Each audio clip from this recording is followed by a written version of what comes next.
So Adam, Brady, Grant, and Ben have shown you just a few of the many features in LabVIEW 2009. You'll see more throughout this keynote as well as during the whole conference. Now, features like the VI snippet and the icon editor are obviously focused on your productivity, but we continue to push the envelope in new technology areas with LabVIEW 2009, including advances for multi-core and FPGA processing, for wireless, and as you just saw, real-time math.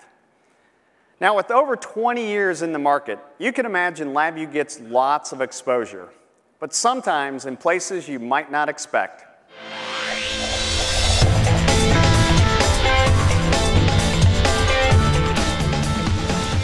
This test is all about recording the height and the speed that the water heater achieves when it goes on. Information is displayed on the big screens for all to see, giving fans bragging rights. This little piece of palladium metal has about 1/3 as much energy as the battery in your automobile.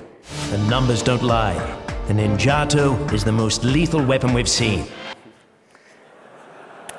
So wouldn't that be cool to be the engineer in charge of measurement and instrumentation for a show like Mythbusters or Deadliest Warrior? Well, in fact, one of our next presenters has such a job. Please welcome from Spike TV's Deadliest Warrior, Geoff Desmoulin, and NI Product Manager, Caroline Tipton. Morning, Geoff. Hi, John. How are you?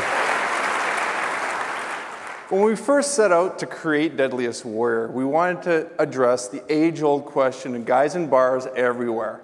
Who's deadliest, a ninja or a Spartan? And Geoff, so how is a ninja versus a Spartan leveraging your engineering skills? Well, we take period weapons, warrior-class experts to wield those weapons, and real injury data to determine which warrior would win in a head-to-head matchup to the death.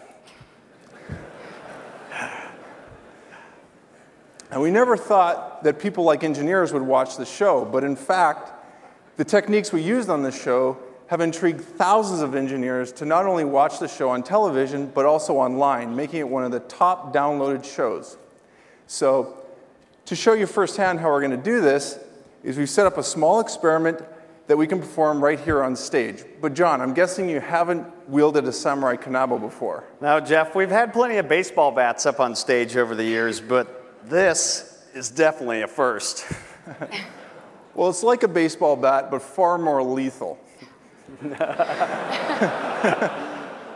The samurai kanabo was used in feudal Japan to crush bones and shatter armor. It's 35 pounds of solid oak clad with iron studs.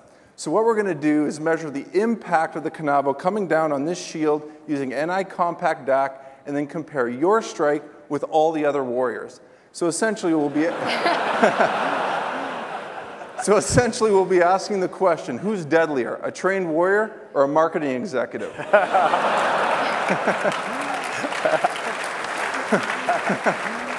Are you ready, Caroline? I'm ready. All right. Nice strike. So what we're seeing now is the captured data being played back in diadem, with both the video and the sensor data synchronized. We use diadem heavily for data visualization during the making of Deadliest Warrior. Now, according to our report, your strike recorded at over 3,000 newtons of force. Yes. Nice job.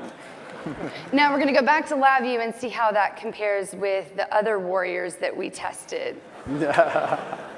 So using the new LabVIEW Data Finder toolkit, I can create custom applications to perform internet-like and parametric searching of test files based on properties in those files to see trends or find specific data.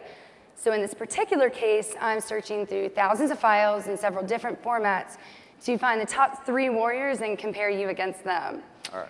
So the results are? So I'm guessing the green one. That's me. Ooh, sorry about that. You're actually the low yellow one. Yeah, I wouldn't recommend getting into any bar fights anytime soon. And I guess, Geoff, it's out of the question about a guest appearance in an upcoming episode? Well, you know, I'll see what I can do, John, but I'm not going to make any promises. All right. Well, Geoff, good luck with the new season. Thank you for coming to NIWeek. Thanks, Caroline.